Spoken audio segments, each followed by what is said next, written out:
What is the Islamic ruling on cryptocurrencies? What is the Islamic ruling on cryptocurrencies?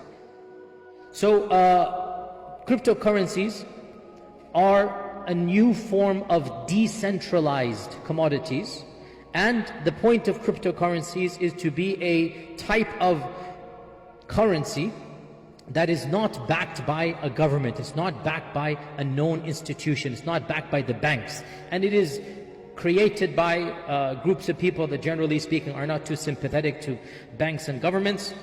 Last year, the Fiqh Council of North America dedicated a significant amount of time to talk about cryptocurrencies in our meeting, in our annual meeting, and we went over this issue in a lot of detail, and by unanimous consensus we issued a fatwa.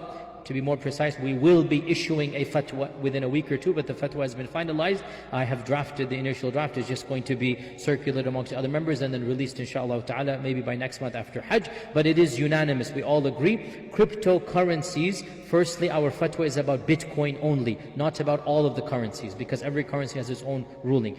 The general ruling is that we did not find any reason to prohibit cryptocurrency, and therefore it remains at the default, and the default is that everything is halal unless proven otherwise. Memorize this simple principle, my dear brothers and sisters in Islam. When it comes to mu'amalat, when it comes to eating and drinking and interactions with money and walking around and whatever you want to do, everything is halal unless the Sharia says it is haram. So if two people are debating, is it halal to drink water from a plastic bottle or not? One person says it's halal, the other person says it's haram. Who needs to bring the evidence? The one who says it's haram.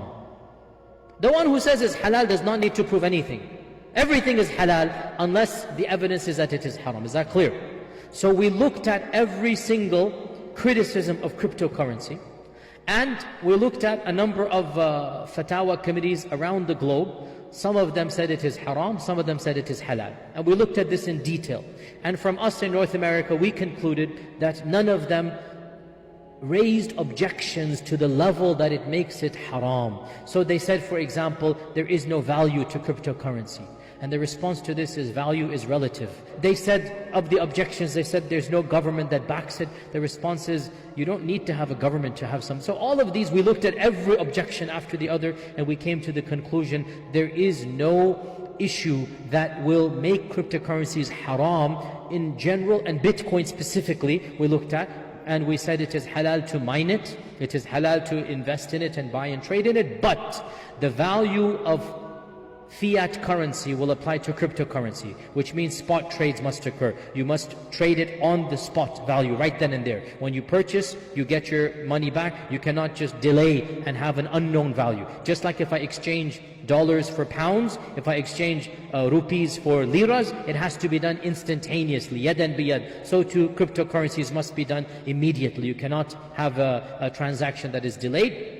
And we concluded the fatwa by saying that even though we say that it is halal, still there seems to be a gray area, and especially in terms of safety, in terms of wisdom. We as the Fiqh Council, it's not our job to give investment advice, but we do agree with those investors who said, do not invest in cryptos more money than you're willing to lose, because the Muslim is not foolish, and we should not spend our money foolishly. But the base ruling, cryptocurrencies, and in particular Bitcoin that we looked at, is halal. As for every cryptocurrency, we have to go look at that. But generally speaking, the major ones, Bitcoin, Litecoin, the ones that everybody knows about, these generic cryptocurrencies that are famous and are already established, there's nothing in the Sharia to prohibit them. Yet we caution that people should not be foolish, because Allah wants us to preserve our wealth.